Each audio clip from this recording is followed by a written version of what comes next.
Bueno, es un lujo tener aquí a Paloma porque además de ser una gran escritora, es una de esas escritoras que estamos actualmente viendo en todas partes. Es una apuesta bien merecida por parte de Editorial Planeta. Yo creo que Planeta ha acertado de lleno porque, bueno, pues no solamente, pues como digo, por la calidad narrativa que tienen algunos autores, sino porque a veces también hay autores que, como en este caso y con el libro del que vamos a hablar hoy, aciertan con la historia y nos llegan a todos un poquito al alma y nos cambian un poquito. Y yo creo que eso es fundamental en la literatura, que un libro te conmueva, te azote un poco el alma y te cambie un poco tu punto de vista del mundo, ¿no? Paloma, yo voy a decir 4 cosas sobre repasar un poquito tus títulos, pero no vamos a entrar en la biografía porque creo que no es el objetivo de la charla. Pero bueno, es licenciada en Derecho y Geografía e Historia. En el año 2006 sale el libro El Gran Arcano, en el 2009 La Brisa de Oriente, El Alma de las Piedras en 2010, fue un poquito la que te abrió más, ¿no?, el acceso a los lectores, Las Tres Heridas en 2012 y bueno, luego La Sonata del Silencio, que como sabéis hizo la serie de televisión española. Con mis recuerdos más fuertes de tu olvido gana el premio Fernando Lara en el 2016. Y ahora el libro que nos trae aquí es La sospecha de Sofía o La maldición, según algunas notas de prensa. Eso es una anécdota que ahora luego podemos contar. Paloma, a mí me alegra particularmente tenerte aquí hoy con este libro porque has pasado a formar parte también de la Red de Escritoras del Mediterráneo. Y la Red de Escritoras del Mediterráneo como objetivo tiene precisamente dar voz o pretende facilitar o ayudar a las mujeres de países que todavía pues no las consideran iguales a los hombres y se encuentran ante muchos problemas de libertad de expresión, darles un poquito esa voz y esa libertad de elegir quiénes quieren ser, ¿no? Y es un poquito también, cuando empecé a leer la novela, totalmente el perfil de Sofía en una época en la que en España estábamos en esa situación. Pero bueno, en primer lugar, y antes de entrar en la novela, sin hacer spoilers. Intentando no hacer spoilers. Exacto. Bienvenida y buenas tardes. Y de nuevo muchísimas gracias por acompañarnos. A pesar y por no haberte asustado con el tiempo que nos está haciendo estos días. Bueno, muchísimas gracias. Estoy encantada de volver aquí, Marina, lo sabes. Y bueno, sí que estaba un poquito asustada el viernes, sábado, pero ya vi que el martes la cosa mejoraba y la verdad volver a Alicante es siempre un placer. Y encontrarme en estos momentos que estoy ahora ya más enclaustrada, más encerrada en mi fase de oficio, de escribir, estas salidas vienen muy bien para ver el otro lado del mundo también. Contacto con los lectores siempre es muy grato y bueno, es como una salida del encierro. Bueno, en primer lugar, una pregunta que tenía yo curiosidad. Cuando tú defines al personaje de Sofía en esta novela, te decides por una química, una mujer que tiene por vocación la química. ¿Cómo se te ocurre llegar a generar este perfil de mujer? Bueno, buscando una mujer de referencia, al principio siempre me salían, siempre procuro buscar una mujer de referencia en un personaje, además en la época, y me salían mujeres de las humanidades, mujeres de derecho, mujeres, pero me saltó una mujer de ciencias, que es Margarita Salas, que falleció hace muy poquito tiempo, y empecé a indagar en su vida. Me fascinó la vida que había tenido esta mujer, una mujer ha muerto en noviembre con 80 años, trabajando. Yo estuve hace un año, más de un año con ella, tuve la suerte de poder entrevistarla me dedicó su tiempo durante casi una hora. Era una mujer fascinante porque ella hizo químicas, me explicó que era una anomalía, fue discípula de Severo Ochoa. Ella decía que era una anomalía porque las mujeres en su época, ella terminó en los años 50, a finales de los años 50 la carrera, las mujeres estudiaban, sobre todo en las grandes ciudades, ¿no? De su orla un tercio eran mujeres, pero a la hora de se licenciaban y bueno, pues luego se casaban y no ejercían prácticamente ninguna, ¿no? Y ella tuvo la fortuna, me decía, me contaba, de que, bueno, se juntó con un hombre que no solamente fue el amor de su vida, sino que además fue un hombre muy generoso y además de ser científico entendía muy bien la pasión de ella por la ciencia. Y tuvo la generosidad de incluso retirarse cuando volvieron de Estados Unidos, porque estuvieron hasta el 67 en Estados Unidos desarrollando todo el mundo de la bioquímica molecular, y cuando vinieron aquí en España para abrir toda esa vía de bioquímica. Yo soy de letras, de latín y griego, y aprendí mucho con ella en el ámbito de... Lo que pasa es que se me ha olvidado prácticamente todo, pero aprendí mucho con ella, y cuando abrieron esa línea de bioquímica molecular en Madrid, en España, bueno, cuando tenían los dos el mismo trabajo y la gente de su equipo se dirigía a ella como la mujer de Eladio, y él tuvo la generosidad de retirarse de ese trabajo. Fue el que empezó todo el tema de la peste porcina a principios de los 70, y no tuvieron más remedio todos que dirigirse a ella como la directora del trabajo, ¿no? Tuvo su única hija a los 37 años, una anomalía en aquella época. Se jubiló y siguió yendo hasta prácticamente el momento de su muerte a su laboratorio como una profesora honoren, como decía ella, y me apasionó su vida, ¿no? Y bueno, pues me metí en ese follón, porque ya digo, yo soy de letras de griego y latín, y las ciencias para mí eran como algo totalmente ajeno, pero me atreví y me gustó el reto de poner a una mujer apasionada por la investigación, porque en cierto modo tiene algo que ver con mi oficio, ¿no? Con el oficio de escritor, ¿no? De meterse a elaborar esa soledad, de meterse a elaborar y prácticamente perder la noción de la realidad, ¿no? Que es lo que me contaba ella, estar horas y horas y horas y llegar, no tener hora de salida, sabía cuándo entraba pero no cuándo salía, ¿no? Porque había cosas que no se podían interrumpir. Entonces tenían que seguir, y tenían que seguir por la noche, y tenían que seguir fin de semana y navidades, y entonces es un poco este oficio, ¿no? Que te atrapa y no hay horarios, ni hay domingos, ni hay fiestas, ¿no? ¿Cuánta gente de aquí ha leído el libro ya? ¿Cuánta gente no ha leído el libro? No, para saber cuántos nos podían matar si hacíamos algún spoiler. Sí, los spoilers es que es muy complicado. Bueno, por si alguien no sabe un poquito en torno a qué gira la trama, Sofía está casada con Daniel. Daniel es un abogado que ha vivido toda su vida bajo el yugo de su padre. Es el perfil de hombre del franquismo, ¿no? Pues machista, que entiende que la mujer tiene que vivir para cuidar a los niños y para cuidar la casa. Y Sofía es una mujer brillante que además desde su padre concretamente también la ha alimentado mucho a que estudie, a que saque partido de su vocación. La madre, sin embargo, es la persona. Es el contraste. Es el contraste. El padre es el que está más avanzado y el que quiere que su hija destaque, y la madre es la que tira de ella hacia abajo, ¿no? Igual que su marido, y al final acaban venciendo en ese pulso, acaban venciendo y consiguiendo que ella se dedique a cuidar a las dos niñas pequeñas y se haga cargo de la casa.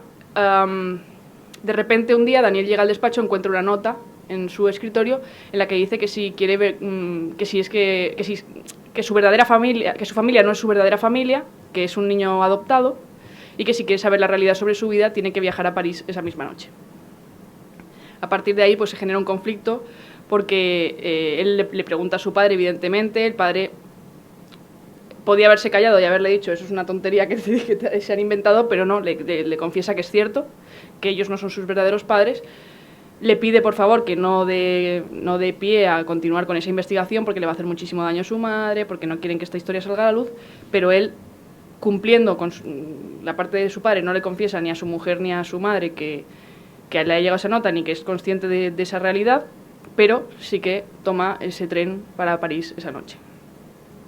Ahí ya se genera el primer misterio de la novela, evidentemente, porque ni su mujer ni su madre sabe dónde se van, solamente lo sabe el padre, y él desaparece completamente. Se mete en un bucle en una historia y deja de dar señales de vida durante un tiempo. Es una novela que nos va a llevar a 3 ciudades fundamentalmente: Madrid, París y Berlín. Berlín Este y Berlín Oeste. Es decir, 4 ciudades en realidad, porque no tiene nada que ver el Berlín de un lado con el Berlín del otro lado. Y a mí, el que la historia pase durante los años 60 por esas 3 ciudades y nos haga vivir, bueno, pues la España franquista de los años 60, que ya es un franquismo ya debilitado, no es la dictadura de los primeros años. Hace aguas por todos los sitios, pero aguantó hasta la muerte del dictador. Sí. En la comparación con un Berlín Este, pues ahora entraremos en detalles. Y vivir todo el mayo del 68 de París, pues claro, es un lujo para el lector y es un paseo que cumple con una labor fundamental, yo creo, también de las novelas, que es que además de entretenernos, nos enseñen cosas, ¿no? La pregunta que a mí me surge, paseando por estos 3 escenarios, es, sabiendo que tú además compones la historia un poco conforme vas escribiendo, si tú tenías claro que esos 3 escenarios iban a estar en la novela y compones la historia de forma que puedas unir esos 3 escenarios, o esos 3 escenarios aparecen por inercia o por accidente, porque la historia en sí misma te va llevando, aunque premeditadamente no lo tenías. Lo digo porque esto lo unimos al proceso de documentación. O sea, cómo escribiendo sin saber un poco dónde te va a llevar la historia, cómo vas creando ese proceso de documentación. Voy documentándome a medida que voy escribiendo, pero antes también ha habido un proceso de documentación. Cuando yo empiezo esta novela, tengo claro solamente que quería que empezase, y de hecho empieza en el 68, yo quería que empezase a finales del 68, y en un momento determinado, no me digas cuándo, pero era al principio, muy al principio, incluso yo creo que antes de empezar la historia, claro, el 68 inmediatamente aparece París, el mayo del 68, ¿no? El mayo de París. Sí que tenía claro el Berlín, ese contraste del Berlín, me apetecía mucho meterme en ese Berlín con ese muro que tanto condicionó la vida de sus habitantes durante más de 28 años. Y desde prácticamente el principio de empezar la historia, porque a mí me cuesta mucho a la hora de escribir avanzar en la historia, avanzar en el tiempo, quiero decir. El hacer evolucionar a los personajes es una labor muy complicada, ¿no? para mí a la hora de conformar la psicología de los personajes. Pero tuve claro, y no sabía cómo, tuve claro que quería llegar hasta la caída que tenía que llegar hasta la caída del muro de Berlín. Era fundamental para la historia. No te puedo explicar por qué, porque es que para mí lo de escribir es un misterio que ya no trato ni de explicarme a mí misma, ¿no? Para mí es ponerme a escribir es como empezar a leer un libro en el que he leído la sinopsis, más o menos sé por dónde van las cosas. Ha habido algunas novelas, como por ejemplo La Sonata del Silencio, que sabía el final, pero no tenía ni idea de cómo llegar allí. O sea, empecé a escribir, sabía el final y del principio hasta llegar a ese final fueron 890 páginas y otras que, pues como esta, que empecé y no tenía ni idea de por dónde me iban a llevar. Simplemente eso, según iba escribiendo, según voy escribiendo, porque es así, según voy escribiendo voy descubriendo la historia que los personajes me van contando. Y de hecho esta novela, como se mete en temas que yo nunca había tocado, el tema de la intriga, el tema del suspense, de espías, de espionaje, yo le decía a mi marido, que es el primer lector, es que me están saliendo espías, y yo, bueno, los espías también aman, también sufren, también tienen miedo, también, bueno, vale, sí, venga, pues, y era como me empujaban los propios personajes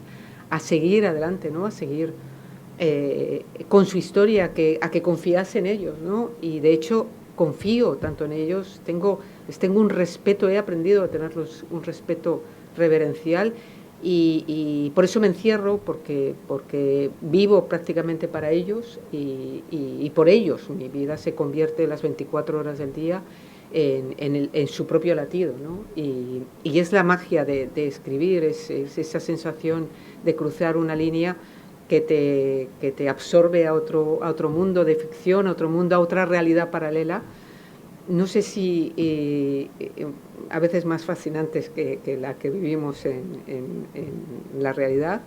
Y bueno, pues es la pasión de escribir, pero no te puedo explicar.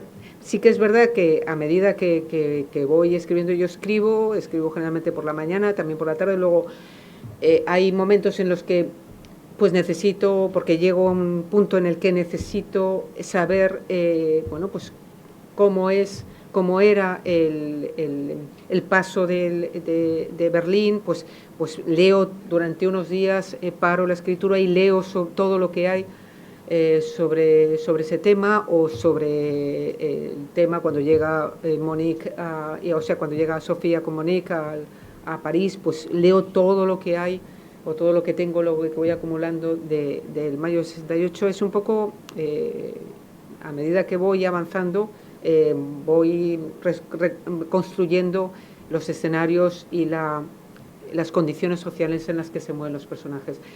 Pero sí que es verdad que ha habido antes siempre un proceso de documentación previo, en lectura, en películas, incluso en vivencias, ¿no? Además, me gustaría que nos contases un poco la experiencia, porque tuviste, entre comillas, la suerte, porque no sé si, pero de conocer los dos Berlines, por casualidad, o sea, casi por casualidad, Casi porque por un casualidad, poquito más tarde, sí. y no... Esas cosas, una fortuna histórica que bueno, decides en tu vida, y bueno, pues como subir a las Torres Gemelas pues un mes antes de que cayeran, ¿no? Pues eso ya no volverá a ocurrir, nadie volverá a poder subir a esas Torres Gemelas. Pues nosotros, bueno, yo ese año 89, el 18 y 19 de septiembre del 89, fuimos en coche, mi marido y yo viajábamos mucho en coche por Europa, y ese año decidimos ir a la República Federal Alemana. Fuimos hasta la frontera de la RDA, queríamos ir a Berlín, cruzamos en coche esa carretera, esa 2 de la República de la RDA, llegamos al Berlín Occidental, que era el que estaba rodeado por el muro, entramos por el punto Bravo con el coche, dejamos el coche en ese Berlín Occidental lleno de color, una ciudad palpitante de vida, con muchísima gente en la calle, llena de color, de cosas, se respiraba libertad, ¿no? Ya en Madrid ya teníamos, bueno, pues mucho, no era el Madrid de los años 70, ¿no? Pero aquella ciudad era sorprendente. Y cogimos el tren en la estación del Zoo, que nos llevaba a Friedrichstraße, una sola parada al otro lado del muro. Un amigo alemán de mi padre ya nos advirtió en la República Federal, que estuvimos con él, lo que nos iba a pasar, para que no nos sobrecogiéramos, porque a pesar de ser 40 días antes de la caída del muro de Berlín, el paso fronterizo de Friedrichstraße era un trago. Y bueno, pues pasé ese paso fronterizo de Friedrichstraße, ese Palacio de las Lágrimas, y de una ciudad pues vital, colorida, pasé a una ciudad absolutamente detenida en el tiempo, una ciudad gris, una ciudad lenta, sin apenas coches y todos prácticamente iguales, con muy poco color. La recuerdo con mucho polvo, porque había escaparates enormes llenos de polvo, porque no había nada. De hecho, como turista tenías que cambiar, te obligaban a cambiar 4.000 marcos, y no teníamos dónde gastarlos, no había. Nos tomamos una Coca-Cola rusa, un café de estos muy fuertes, y paseamos por allí. No teníamos el pase solamente para unas horas, no podíamos pernoctar allí. Y bueno, pues esa experiencia, volvimos al Berlín Occidental y pensamos, este muro lo verán caer nuestros hijos, ¿no? Porque aunque el sistema del telón de acero, los otros países ya estaban empezando a resquebrajarse el sistema y empezaban a abrir sus fronteras, pero la RDA estaba todavía muy convencida de que ese muro iba a mantenerse 100 años más, decían, ¿no? Y cuando el 9 de noviembre nos enteramos por las noticias en la última telediario que las puertas del muro, de las fronteras se habían abierto en Berlín, para nosotros fue un momento especial, ¿no? Y siempre he seguido esa ciudad con cierto cariño, con cierta magia, porque es una ciudad que se ha reinventado una y otra vez, ¿no? Y se ha reinventado además de una manera muy inteligente, aunque a veces hayan sido muy torpes en cuanto a su forma de actuar, ¿no? Pero volvimos a los 10 años, era una ciudad, la parte este, una ciudad en completa reconstrucción. Volvimos en el 2012 porque estaba ahí viviendo mi hijo.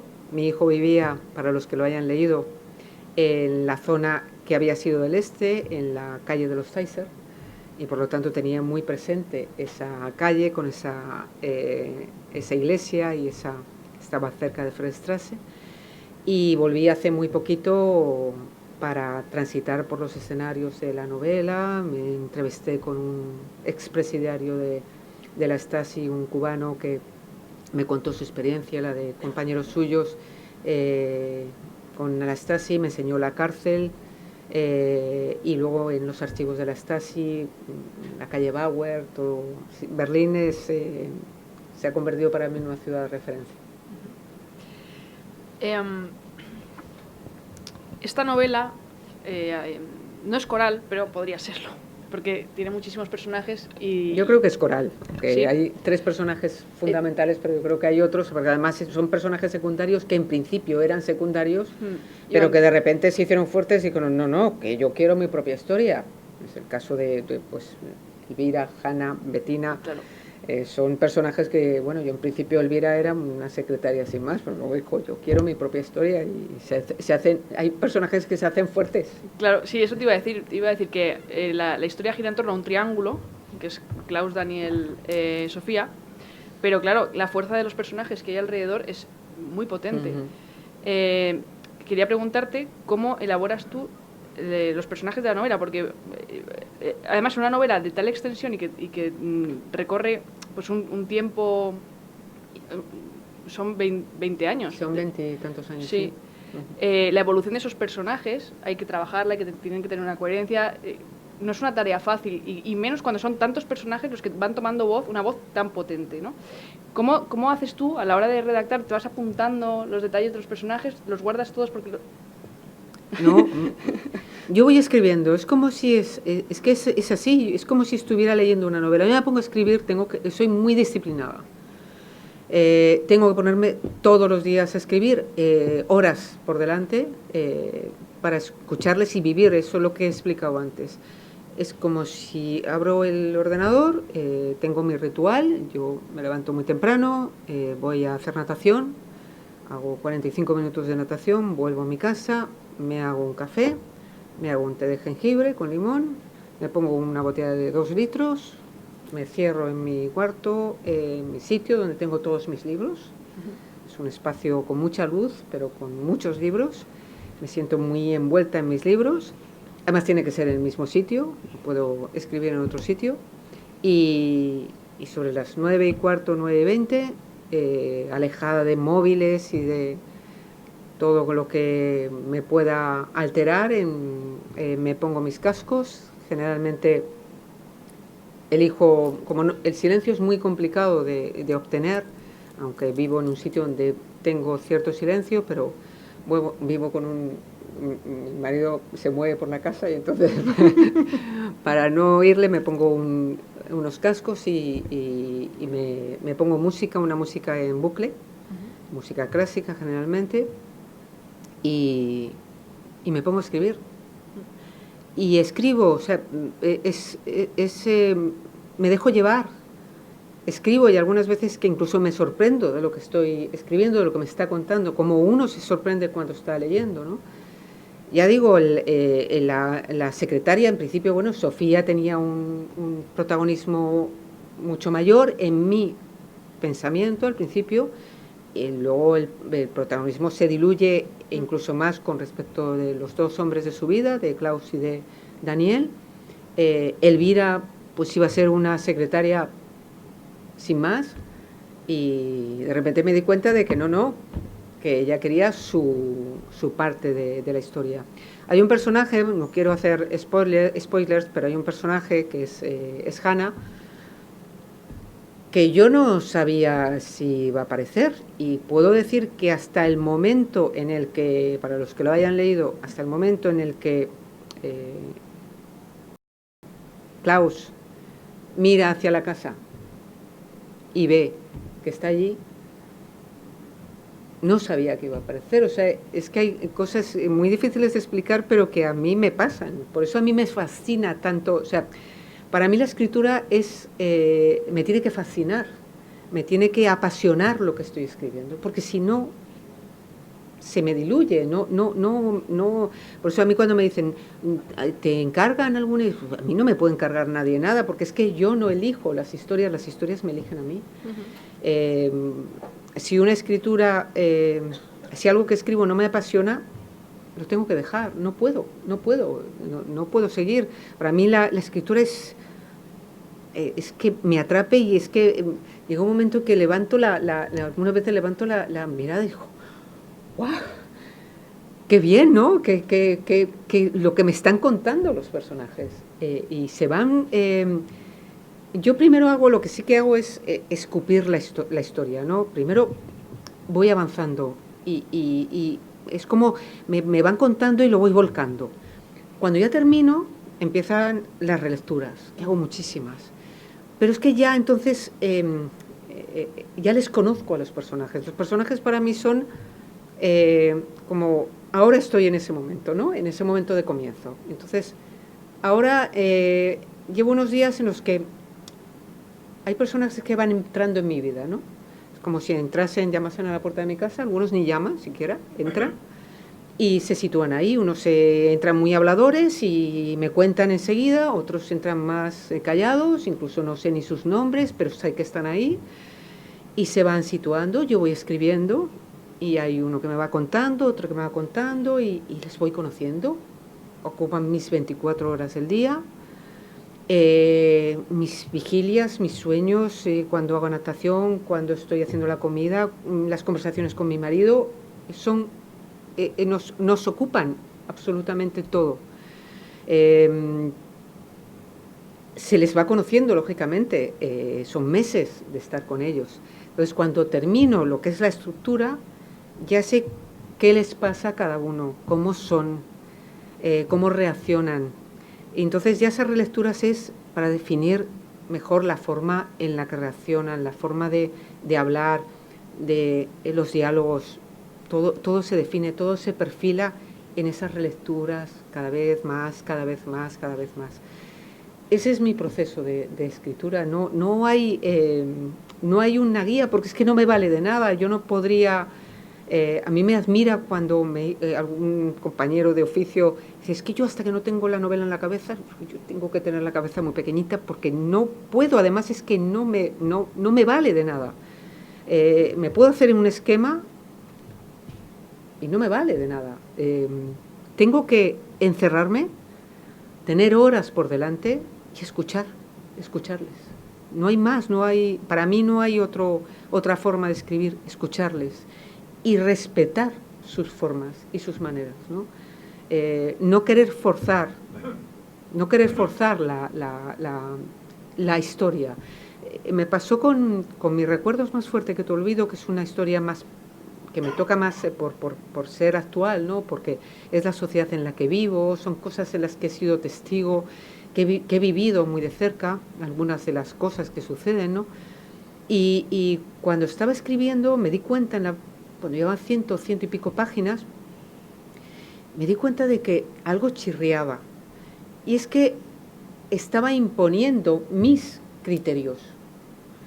Y tuve que hacer un ejercicio de humildad y de tragarme un poco mi propio yo para actuar solamente como narrador omnisciente, como realmente un narrador omnisciente, y dar un paso atrás y dejarles a los personajes que impusieran sus criterios, no los míos.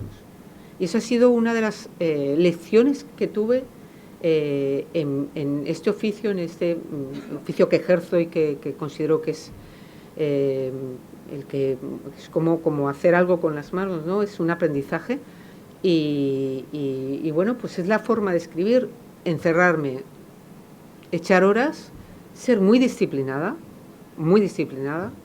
me tengo que poner a escribir todos los días porque remoloneas mucho, da miedo. Es como tener que subir a un tobogán de estos altos. Yo siempre lo recuerdo cuando era pequeña, esa sensación de subir a un tobogán muy alto y ponerte arriba hasta que subes y hasta que te pones arriba, hasta que te das el impulso y de repente te das el impulso y ya te dejas llevar y estás prácticamente volando. Pues eso es la escritura para mí. Pero además tu escritura va acompañada de una carga familiar importante. Bueno, aparte por la parte que le toca a Manolo, al pobre que hace de sparring y hace de chofer y de todo, pero además tu hijo ha tenido un papel muy importante en esta novela. Leo un fragmento tuyo de una entrevista. Dicen, es una novela que tiene una banda sonora que me regaló mi hijo y que además está llegando a los lectores y está teniendo un recibimiento que no solo es que gusta, sino que emociona, conmueve y remueve, y eso es lo que a mí me preocupa básicamente. Además de la historia tan bonita de que tu hijo componga la banda sonora de la novela que estás escribiendo, que eso, por favor, ahora nos lo cuentas también, pero ¿tú crees que las novelas hoy en día hace falta, por el carácter de la nueva sociedad, de las nuevas tecnologías, que acompañen con algo más que con el propio texto, con el propio libro físico? Es decir, que haya detrás una campaña 2.0, digamos, en la que el público pueda interactuar de otra forma, pueda recibir más información. Hombre, yo creo que somos, creamos o no, somos una generación que estamos metidos en todo esto, ¿no? Necesitamos interactuar, pero, hombre, la lectura se puede acompañar con música. Yo, por ejemplo, necesito leer porque el silencio es complicado, ¿no? Entonces cualquier cosa me despista y sin embargo tener un fondo de música muy leve, muy suave, que me desconecte de la realidad y me deje meterme y concentrarme, porque la lectura lo que tiene es la diferencia entre escuchar música y leer, ¿no? La lectura te obliga a concentrarte. La grandeza de la música es que no necesitas nada más que disponerte para que te emocione, ¿no? No necesitas nada más que escuchar, dejarte llevar. Sin embargo, en la lectura, es el problema que tenemos con las nuevas tecnologías, la concentración la estamos perdiendo, ¿no? La capacidad de concentración que requiere un libro, ¿no? Cada vez somos menos capaces de mantenernos en la lectura media hora seguida, ¿no? Y ya no, cada vez con los más jóvenes peor, ¿no? Porque enseguida tenemos que mirar a ver si tenemos un WhatsApp importante, un correo que nos cambia la vida o una llamada de alguien que...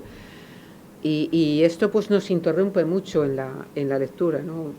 Yo por eso, bueno, pues yo creo que es mejor siempre el libro físico. Yo soy de libro físico que no de ebook, y comprendo las ventajas del ebook, pero la lectura yo creo que requiere el libro físico. Y lo de la música, bueno, pues hay gente que le gusta leer sin aditivos de música o de ambientales, pero por ejemplo a mí me ayuda. El caso es leer. Y si tienes además una banda sonora que, bueno, pues fue un regalo que me hizo mi hijo y que acertó porque él no tenía ni idea de qué iba la historia, yo simplemente le di algunas pautas de por dónde iba a ir, alguna clave, muy pocas, pero en esto la relación materno-filial yo creo que funcionó. Se nota que es mío, que lo gesté y lo parí yo, y que es la parte creativa de la familia, nos hemos repartido ahí bien, porque sin ser músico, porque no es músico, es piloto de aviación, no sabía tocar el piano, se lo compró hace 3 años y lo primero que hizo fue esta banda sonora, y acertó, porque es una música que yo cuando la escucho está muy en sintonía con la historia, ¿no? Y entonces, bueno, pues es un regalo que él me hizo a mí, porque así me lo dijo: te voy a regalar una banda sonora, y yo se la regalo a los lectores. Y además hay una anécdota, porque antes las primeras 4 ediciones, estamos ya por la 10ª edición, las primeras 4 ediciones estaban los agradecimientos al final, y entonces yo explicaba esto al final, y tuve muchos lectores que me decían: me ha encantado la novela, pero me he enterado al final que había una banda sonora y me hubiera gustado leerla con la banda sonora. Entonces yo se lo decía a mi editora, se lo dije a la editorial varias veces, oye, mira, y luego mi editora empezó a darle vueltas y bueno, vamos a ver cómo podemos hacer.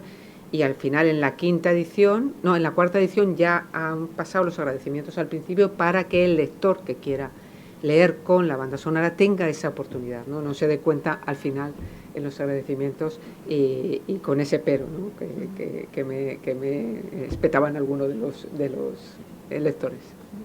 Hablábamos antes de que la novela sobre todo es un canto a la libertad y además es una novela que elaboras una serie de personajes que tienen en común una falta de libertad impuesta, ¿no? Algunos por ellos mismos y otros por la sociedad.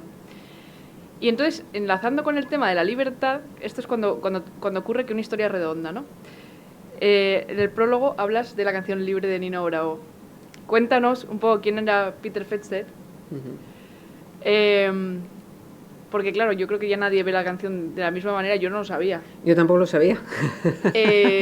Y claro, yo me he dado cuenta de que había muy poca gente que lo sabía, yo lo descubrí buscando documentación, buscando música de esa época, del muro y tal, y me encontré con que la canción Libre, que tanto hemos cantado, sobre todo nuestra generación, tú menos, pero hasta vuestra generación la conocéis. Porque era la canción de Amena. Claro, es que es la canción de libertad, ¿no? Y bueno, pues me enteré de que es una canción que la componen para Nino Bravo en el 72 en conmemoración al primer muerto, Peter Fetzer, que intentó saltar el muro, no el primero que intentó pasar la frontera, que hubo otros muertos antes que él, pero el primero que intentó saltar el muro fue este chaval, un chaval de 18 años que el muro se levantó se empezó a alzar, el muro en sí mismo no, se cerraron las fronteras la madrugada del 13 de agosto de 1961 y el 18 de agosto de 1962 este chico que se había quedado en el lado este, en el Berlín este, su hermana estaba en el Berlín occidental. Imagínense la situación, o sea, ese 13 de agosto de 1961, los que estaban en Berlín en esa madrugada, a partir de la 1 de la madrugada, los que estaban en el Berlín occidental se quedaron en el Berlín occidental y los que estaban en el Berlín del este se quedaron en Berlín este. No pudieron salir, o sea, la gente perdió trabajos, perdió sus casas, quedaron separadas madres con sus padres, con los hijos, novios. El que estaba en un lado se quedó en un lado y durante 4 años no pudieron volver a conectarse los occidentales con los del este hasta el 15 de diciembre de 1964. Durante 15 días permitieron a los occidentales pasar, que pudieran justificar que tenían familiares en el este, tuvieron que sacar un salvoconducto durante unas horas, no podían pernoctar, y hasta el 5 por las Navidades, hasta enero del 65, pudieron pasar occidentales para ver durante unas horas a sus familiares en el este. Luego tenían que volver, que regresar. Pues este chico que se quedó en el este, su hermana se quedó en el occidente, y con otro amigo decidieron saltar el muro.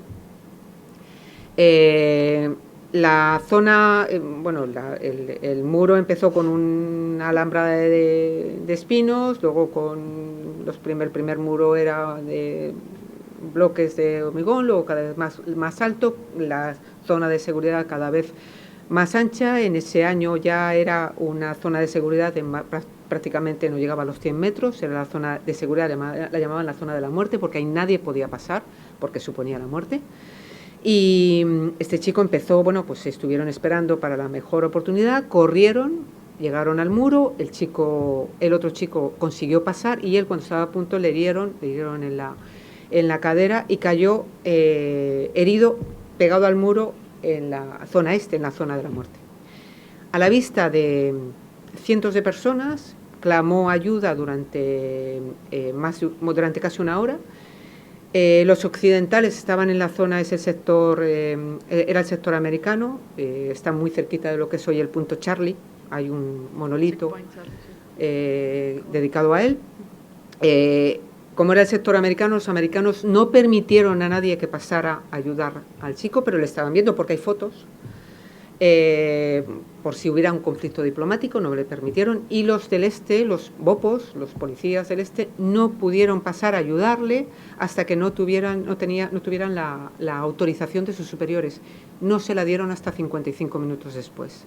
Cuando ya le recogen, el chico está muerto, ¿no? Y si van en internet hay fotografías estremecedoras de 3 chavales, 3 bopos, que uno le coge en brazos, está sin zapatos y tal, y la cara de horror del chaval de unos 20 y tantos años que se vuelve porque les llaman asesinos. Fue terrible, ¿no? Para la gente que estaba allí en el occidente. Y bueno, pues esa canción cobra todo su sentido, ¿no? Cuando la cantas, que está dedicada a ese chico que simplemente quería ir a ver a su hermana. Claro. Y perdió la vida, ¿no? Pues hablando de este tema de la libertad, comentábamos antes también que aparentemente cuando tú empiezas a leer la novela, enseguida asocias, ves la libertad, la falta de libertad en el personaje de Sofía, como hemos hablado antes, porque ya no puede, se tiene que ceñir a su familia, le vence esa parte de la sociedad con respecto a la libertad de haber ejercido ella, pues esa vocación, ¿no? Que era la química, aunque es un personaje que evoluciona. Y se encuentra. Pero, sin embargo, el personaje en el que más... Klaus, evidentemente... todos los personajes tienen una falta de libertad impuesta, pero el personaje que para mí es determinante, cómo evoluciona esa libertad para que él conscientemente, además, evolucione, es Daniel. Pues podemos hablar muy poco. Podemos hablar muy poco, claro, pero es un personaje, podemos hablar del principio, ¿vale? Es un personaje que desde el día que nace... Es una víctima. Le roban la libertad. Es una víctima de la época, es una víctima de la sociedad castradora que les educaba a los hombres que tenían que ocupar esa posición dominante. Él se enamora de Sofía, como muchos hombres seguramente en esa época, se enamora de Sofía porque la admira. Porque admira la libertad que ella tiene, ¿no? Porque Sofía tiene una dicotomía, lo has dicho tú, tiene un padre que la inculca desde que nace la importancia de la educación para conseguir las 2 cosas fundamentales en la vida, que es la independencia y la libertad para decidir, ¿no? Pero por otro lado tiene una madre que es la madre de las de antes, ¿no? Las mujeres como Dios manda, como ella decía, ¿no? Una mujer como Dios manda era las mujeres que se casaban, porque lo de estudiar no era para qué, si lo importante era que supiera cuidar a los niños, cuidar la casa y cuidar al marido, como si el marido no se pudiera cuidar solo, ¿no? Es una de las frases que dice Bettina concretamente. Pero la madre la inculca, y en ese tira y afloja se ve Sofía, ¿no? Y al final, como has dicho tú, gana la madre en connivencia con Daniel, que es, como digo, un ser, una víctima de esa sociedad. Le falta la generosidad, la capacidad de reaccionar porque tenía, yo creo que, y además es que para mí la base del machismo es el miedo de un hombre a que su pareja, la mujer que está a su lado, pueda brillar, porque puede quedar en evidencia sus carencias, no piensan que puede quedar en evidencia sus carencias, y es el miedo que tiene Daniel, ¿no? Si la deja brillar, si la deja desarrollar todo aquello que él no ha sido capaz, porque tiene un padre autoritario que le ha impuesto estudiar algo que no le gustaba, porque lo que le gustaba realmente era otra cosa, pues entonces va a crear en evidencia su propio fracaso vital, ¿no? Entonces, a pesar de que la admira, de que sabe lo que es brillante, que sabe que su matrimonio está languideciendo porque ella se aburre, porque a ella le apasiona, porque él lo sabe. Es que hay hombres que no se dan cuenta de estas cosas, ¿no? Se dan cuenta de estas cosas, pero él lo sabe. Y esa es la pena de Daniel. Y luego, a lo largo de la historia, para mí Daniel fue un personaje que fue uno de los personajes que más me costó construir porque no quería que terminase. Es que no quiero hacer ningún spoiler, no creo que lo haga así, pero no quería que quedase como un perdedor. Daniel es el ejemplo de, a pesar de todos los pesares, a pesar de haberlo perdido todo, y los que lo han leído saben lo que pierde Daniel, el ser humano es capaz de reconstruirse otra vez. Tiene la capacidad de reconstruirse. Y Daniel lo consigue, ¿no? Lo consigue con mucho sufrimiento, con muchas bandadas, pero al final yo creo que lo consigue. Y bueno, pues empiezas odiándolo y yo creo que al final no lo odias tanto, yo creo. Yo no quiero podríamos seguir hablando, pero se nos va a echar el tiempo encima para que el público haga preguntas. Entonces yo, si queréis, os doy el paso a vosotros y por ahí tiene el micrófono. Si alguien quiere preguntar.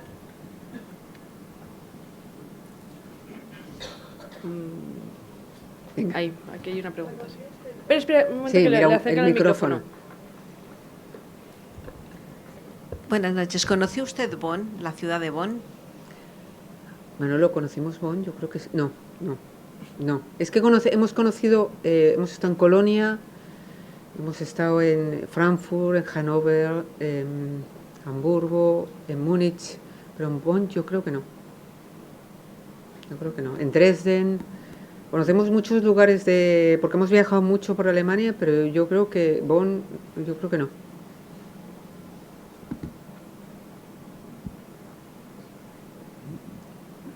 El micrófono. Paloma, yo quería preguntarte dos cosas que es una la misma, ¿no? Me resulta curioso cuando cuentas que escribes sin agenda, ¿no? Es decir, de repente te pones a escribir y cuando paras, porque no has descubierto qué quieres contar, ¿no? Y luego, en cambio, sabes el final, ¿no? Más o menos.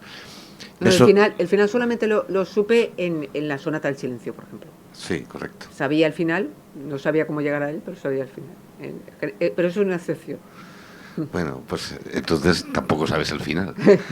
Entonces, que no es una crítica, sino simplemente por oírme y para decírtelo, que me parece una estupenda anarquía tu sistema para escribir y que me ha sorprendido, ni para bien ni para mal, sino que me ha sorprendido porque sabes que hay otros homólogos o homólogas que son metódicos hasta el detalle y te lo cuentan además en una conferencia como la tuya y te dicen, yo es que sé cuando empiezo cómo acaba y por dónde pasa y qué ocurre, lo tengo todo en lo que tú has llamado un esquema, pero claro, no deben de tener un esquema, tienen que tener una biblia de la novela que van a escribir, pero que lo tienen, no sé.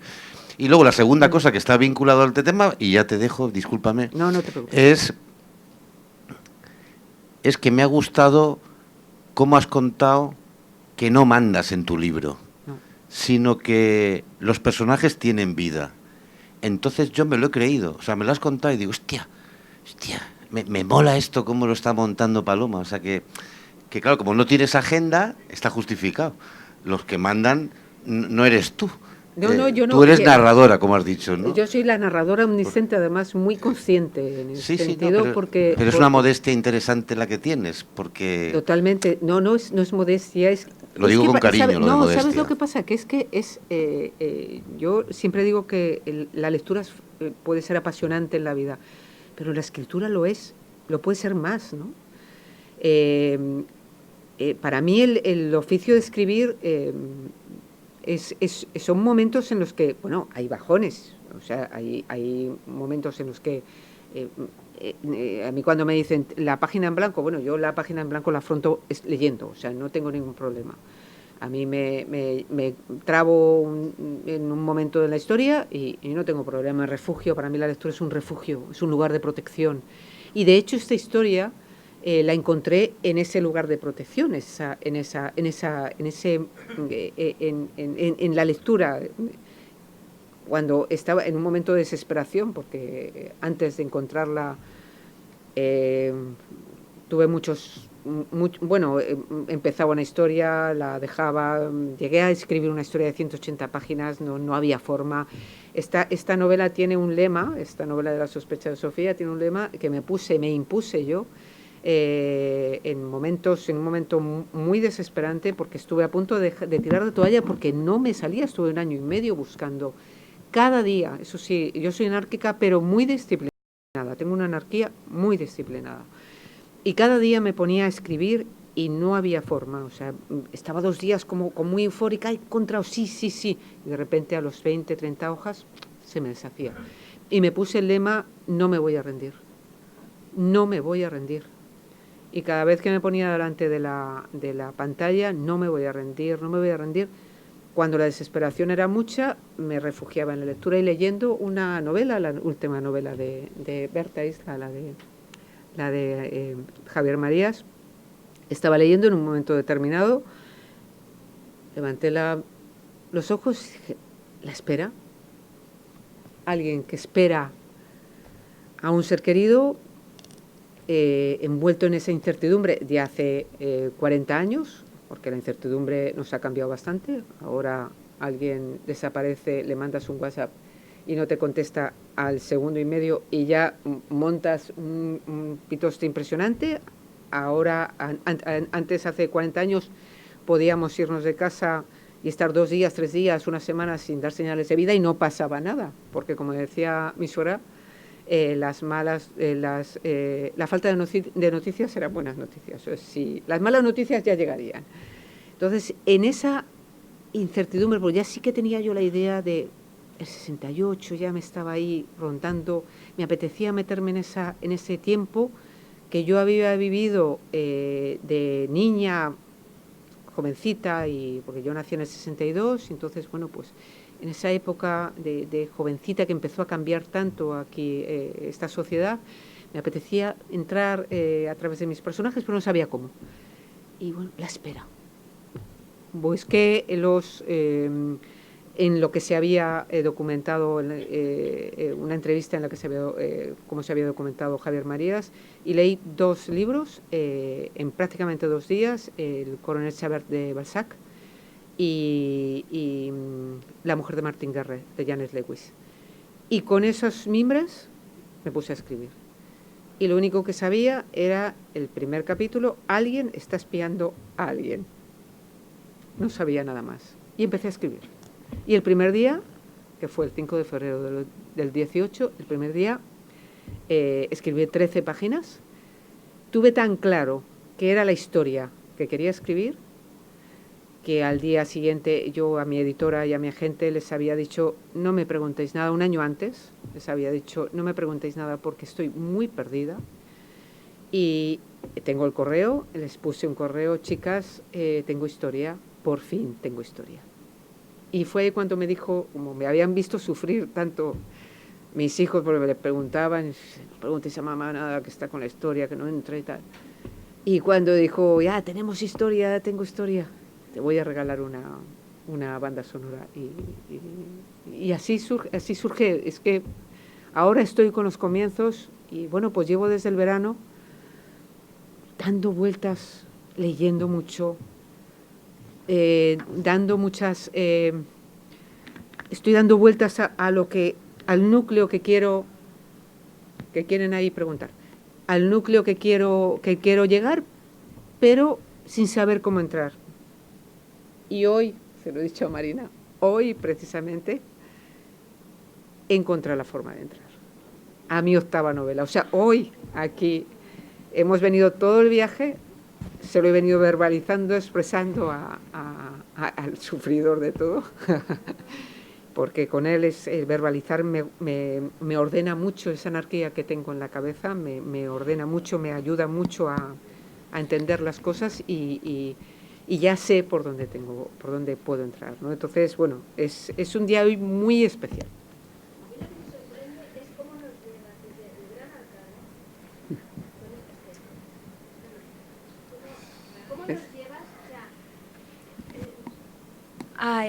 Paloma, ¿cómo nos llevas desde el Gran Arcano?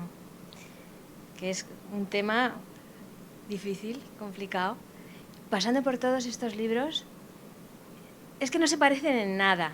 O sea, yo lo que a veces me canso son de las trilogías, de los mismos personajes, de estos, bueno, que te quieren atrapar estos escritores con una y otra vez, y son los mismos y es sobre la misma historia. Y tú nos sorprendes con unas historias que no tienen nada que ver. Me pasas desde La brisa de Oriente y me vas a, bueno, lo del recuerdo este de... Mi recuerdo es mi más fuerte recuerdo, que tú. que es precioso el título, y ahí estuve yo contigo toda una tarde presentándome el libro de Tu recuerdo, aquí en el FNAC, estuve Ajá, yo contigo. sí, ¿Y cómo, sí, nos, verdad. ¿Y cómo nos pasas estas historias tan no tengo nada que ver de una a la otra? Bueno, es que me sorprende, es que te tengo que dar la enhorabuena porque Muchísimas gracias. me disfruto con cada una de tus historias, es que sale y digo, ya está, otra vez. Ese es el miedo, A disfrutar. que voy teniendo a medida que voy escribiendo, el repetirme. Me da miedo, mucho miedo. Ay, ¿qué va? Si no el te repetirme. repites. Yo escribo para aprender, o sea, básicamente este oficio me está sirviendo mucho para... yo leo mucho y escribir me ayuda a ordenar mis pensamientos, todas esas lecturas que hago. Aprendo muchas cosas, escribo para aprender y me tiene que fascinar. Yo creo que es básico, si me fascina a mí puedo fascinar al lector. Si no me fascina a mí, por eso, como decía antes, mi editora no me puede decir, encargar una novela, oye, escribe sobre esto. No puedo. O, oye, tiene que estar escrito para dentro de 6 meses. Bloqueo total. O sea, a mí me dicen eso, mi editora no me lo dice, por supuesto, pero a mí me bloquearía totalmente. O sea, la creatividad en mí tiene que ser, pues eso, es la libertad de los personajes que se presenten cuando quieran. Mientras tanto me desesperan, pero son ellos los que mandan. Y bueno, es la grandeza y el misterio de este lado de la literatura, ¿no? Es la grandeza y el misterio de meterte en una historia. Yo comprendo también estos escritores que yo los conozco, tengo hay buena gente en este oficio, ¿no? Que hablamos de esto, ¿no? Y gente que tiene que tener todo ordenado, todo organizado, y los esquemas para saber por dónde tiene que ir. Además, yo tengo libretas, yo tengo una libreta y yo lo escribo. Pero tengo 6 o 7 libretas y luego no sé dónde lo he escrito, pero sé que lo he escrito, y el hecho de saber de que lo he escrito me da la seguridad de que está ahí. Entonces, bueno, soy muy caótica, pero el caos me va bien, al final. Muy caótica, muy disciplinada, soy muy, bueno.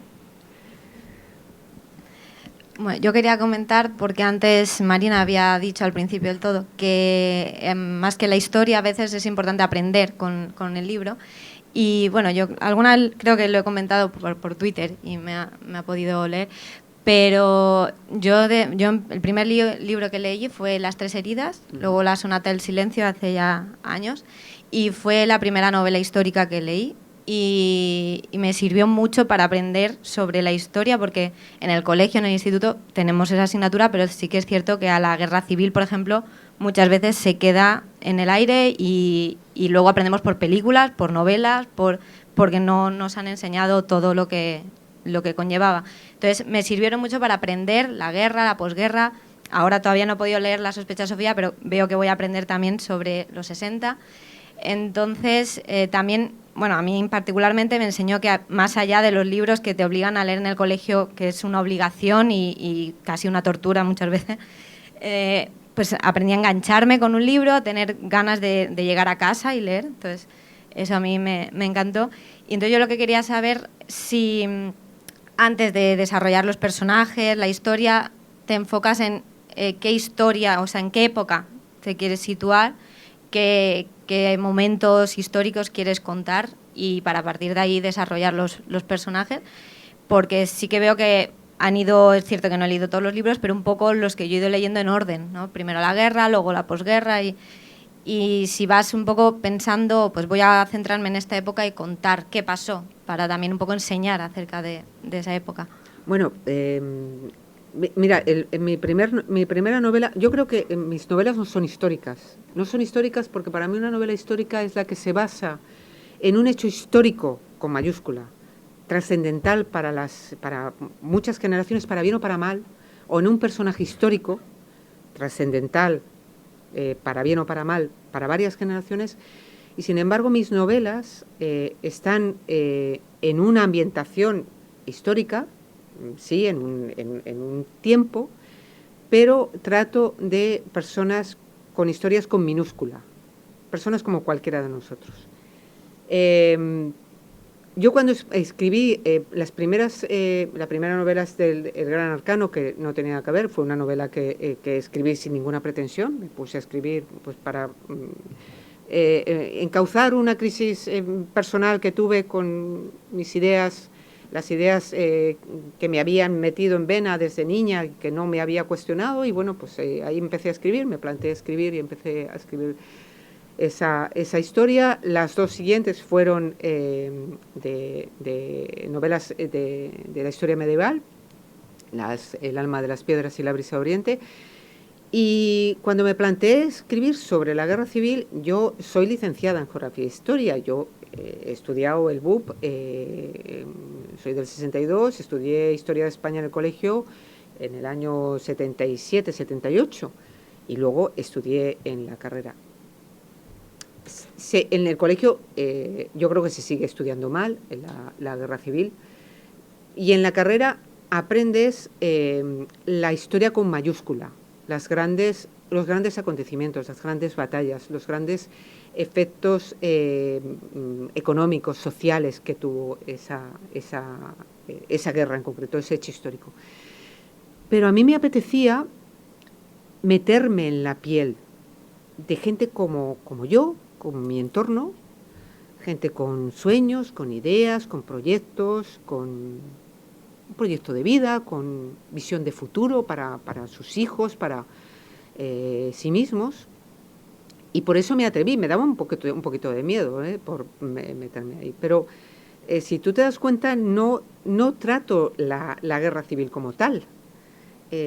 Es como un hecho histórico que está ahí, cambia la vida, rompe y cambia la vida de todos los personajes. O sea,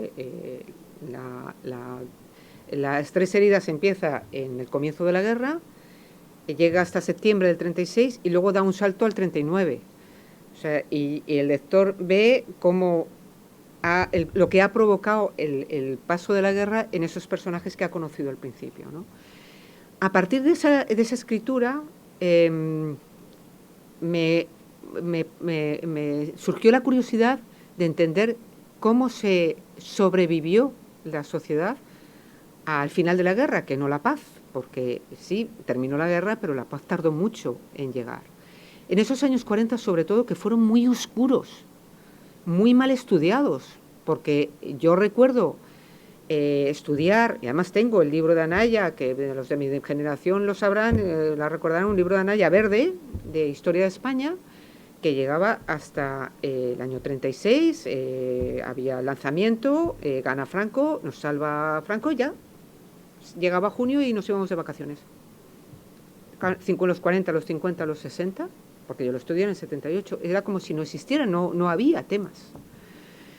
Y bueno, pues, ¿cómo salieron adelante en ese Madrid de la colmena, de Cela? Me apasionaba, ¿no? Que tenía curiosidad por entenderlo.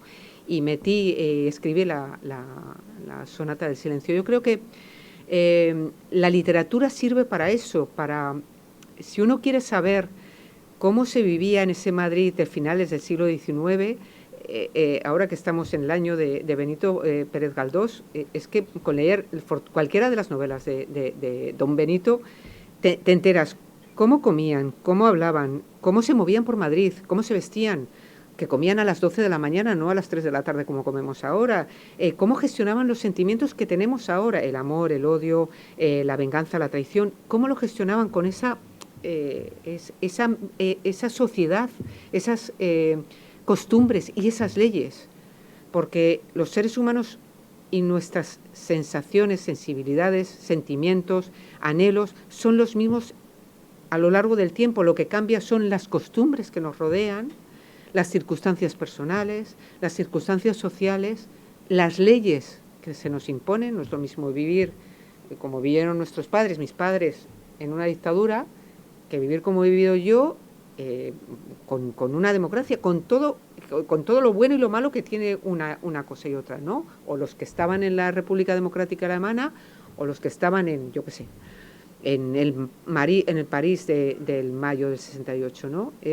La literatura sirve para eso, y esa es la grandeza de la literatura, ¿no?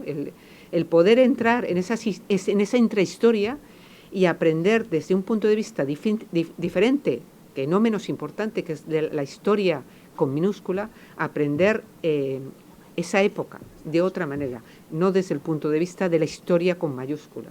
Esa es la grandeza de la literatura, la grandeza de la ficción, ¿no? Una última pregunta para que tenga tiempo luego para firmar. Sí, que si no, luego nos cierran la puerta, ¿no? Buenas noches de nuevo, Paloma. ¿Dónde estás? Bueno, aquí. Sí. Juego con cierta ventaja porque nos hemos entrevistado antes, pero sí. Es que no quería que terminaras tu intervención sin comentar que este libro va a tener una otra forma de leerse, es decir, de leerse no, de conocer la historia. Me gustaría que nos contaras esa novedad. Sabemos, que va a haber una película. Eso es. Sí, ya lo dije en las redes sociales. Bueno, se convertirá en película. De mí no depende. Yo he cedido los derechos, los firmé antes de Navidades y ahora le toca al productor hacer su trabajo.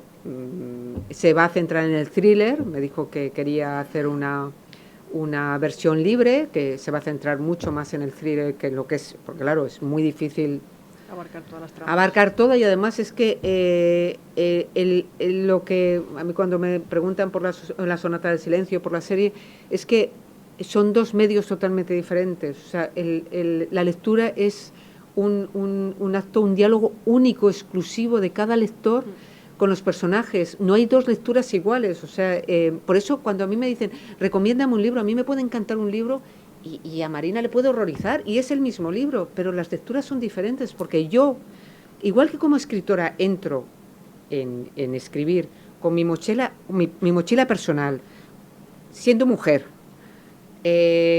con la edad que tengo 57 años, con las circunstancias personales que he vivido en estos 57 años, con las circunstancias, con mi memoria, con lo que he leído, con todo lo que todo lo que he experimentado, con todo lo que he sido testigo, con todo lo que recuerdo, con todo eso entro en la escritura, y entro también en las lecturas. Y tú, con tus circunstancias personales, entras en el libro, y tus circunstancias personales no son las mías. Por lo tanto, ese diálogo único, exclusivo, esa grandeza que tiene la lectura, no la tiene el cine o las series, ¿no? Porque es un medio distinto. Te sientas a ver una buena serie o una buena película. El trabajo de otros, es decir, el trabajo de los actores, cómo actúan, cómo interpretan, de cómo les han vestido, de cómo ha sido el montaje, de la música, de cómo se ha dirigido, de todo eso, si está bien, es una buena película. Y se inspira en una novela. Perfecto, pero no busques lo que tú has sentido como lector, porque no lo vas a encontrar, porque es único.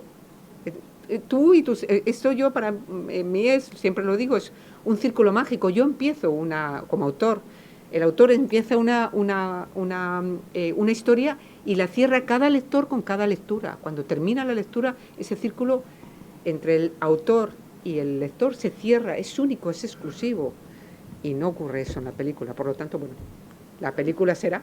¿Sabes quién lo va a dirigir? No, todavía no. Ahora está todavía, es que están en pañales, entonces bueno, ahí ahora iré diciéndolo cuando me vayan contando. Pues, si os parece, lo dejamos aquí para que podáis darle los libros para que lo firme. Os recuerdo que fuera hay una mesa de la librería 80 Mundos para si alguien quiere adquirir algún otro título. Muy buena librería. Muchas gracias, Paloma. Muchas gracias por estar aquí. Muchísimas gracias. Muchas gracias. Ay, sí.